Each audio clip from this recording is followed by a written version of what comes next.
అమ్మా ఏదో ముద్దుకో ఏదో ముచ్చడకో బామా ఇలా రా నా పక్కన కూర్చో అని పిలవడానమ్మా. అవునమ్మా. అమ్మా ఆయన పిలవడానికే ఏమమ్మా నువ్వే వెనకాల వెళ్ళిపోతేను.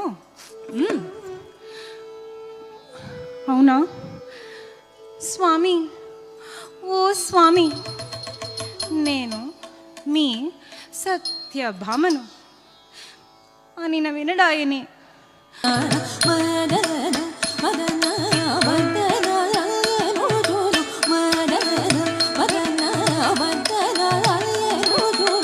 మదన గోపాల మధువనే స్వామి మదన గోపాల